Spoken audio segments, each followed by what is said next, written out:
Hey guys, how's it going? It's been a while. It's me, Wesley, or Tristan Animalcaster, and today I will be making a review on the Minecraft card game. Now, before we get into this, I just wanted to say that I've been gone for a while. I know a lot of you probably think my channel is dead. I know I'm probably not going to get that many views on this video, and sorry if you hear some talking in the background. It's my sister yelling at the top of her lungs in Minecraft as we speak, but it's been a long time. I've had a little bit of a busier schedule, just got a new job and things like that, so you know, you might think this channel is dead and I'll never upload again, but it's not. It's not dead. I am going to upload it again. Let me go tell her really fast to shut the door.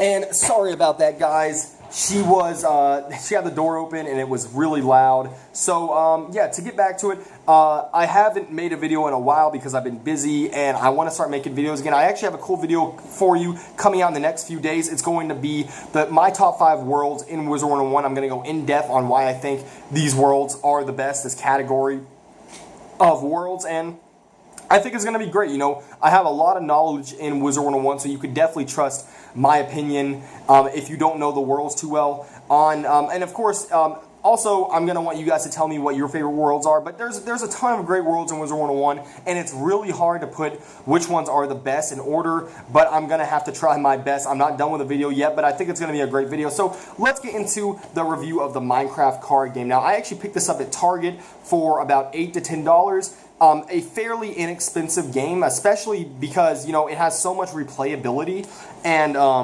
you probably ran across this game before, you know, either in a store or on Amazon or online somewhere, but it's definitely worth the purchase. I'm going to go a little bit in depth of how it works and if it's, you know, of course, worth the buy, depending on what kind of, you know, gamer you are, what kind of games you like. So this is the front of the box, and you'll see at the bottom it says 2 to 4 players.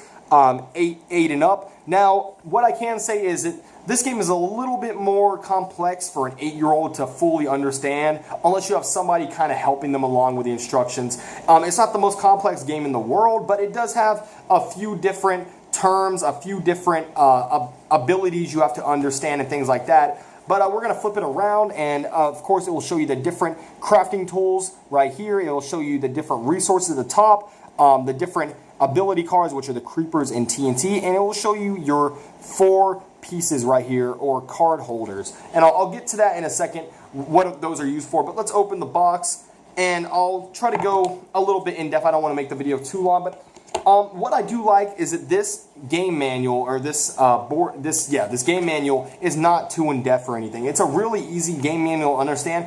It basically packs all of the information into this small manual that literally only has 5 pages in total. You have the 3 pages right here in the middle, and on the back you have these 2, and really it just explains. It's so simple.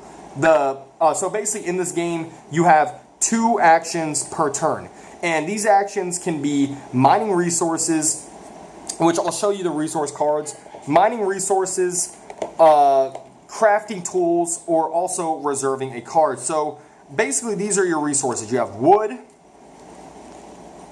you have gold, you have the cobblestone, you have the any resource, which with that question mark right there, which means you can use this as any resource. It could be a wood, cobblestone, iron, gold, any of those. You have the TNT, which if you mine this, you actually get to take all of the cards off the top piles, and you get to choose 2 of those cards and put the other 2 in the discard pile. TNT is always sought after. Once a TNT is found, people go, you know, straight for it because it can definitely give you some good resources. And of course you have the iron ore, and I think that's the creeper card nobody likes, but when you get on the creeper card, you basically have to just discard a resource out of your pile, and you don't, of course, pick that. Once a creeper is shown on the top, everybody has to discard a card. Nobody can just, you know, go pick the creeper up. It activates immediately when you see it. And I just dropped that creeper card on the ground. But so I'm not going to go fully in depth because the instructions are so easy. But basically, the point of the game is to reach the maximum points per, you know, how many people are playing. So a 2-player game is 24 points. A 3-player game is 20, and a 4-player is 16. And how to reach those points is basically by crafting, getting resources per turn. So you only have 2 actions per turn, which basically means, let's say you want to get 2 resources. That's 2 actions. That's all you can do. But let's say you want to get 1 resource, and you also want to craft an item. So let's say you get 1 resource, and you want to craft this pickaxe right here. You already have enough resources to craft this pickaxe. That will also count as 2 actions. And one last thing is the reserve. Now that's what these little pieces are for, which is the card holder. And how this works is, let's say that you want to reserve one of these cards. Let's say you want to reserve the wooden pickaxe for you to use in the future. Nobody else can craft this. That is also an action, but what will happen is that nobody else can use this until you craft it, or of course until you put it back out on the field. So that is how the reserve works.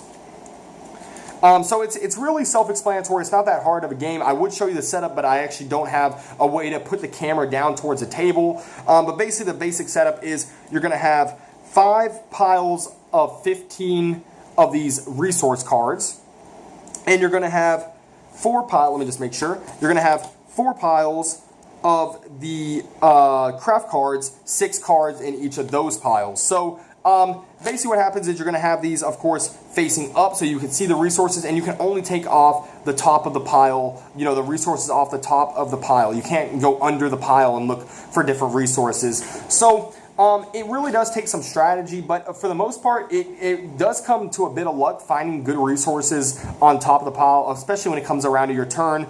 But like I said, the basic premise of the game is to get the number of points. So let's say you're playing a 3-player game and you're going to 20 points. Whoever gets to 20 points first wins. These are your points on top of the crafting card. So this would be 4 right here. You add another 4. That would be 8 right there, and you just keep being able to craft these to be able to get to the maximum points to win the game. And these crafting cards have different abilities on the back, and so yeah, I'm not going to go too in depth because I'm actually running out of data, or running out of memory. My phone's going to cut off any second on the recording, but it's a really cool game, and I would definitely give it a try. I would definitely suggest it to anybody that's wanting to get into card games like this. It's not too complex or anything. It's a great little game to play, and yeah, like I said, it's a 5 on complexity. It's not too hard for kids. You know, it's not going to be too difficult. And on playability and replayability, I would definitely give it an 8.5. It's a great game to play. It's a lot of fun. So I hope you guys did enjoy this video. I will see you next time. I'll be bringing that top 5 Worlds and Wizard 101 soon. And thanks for watching, guys. I'll catch you later.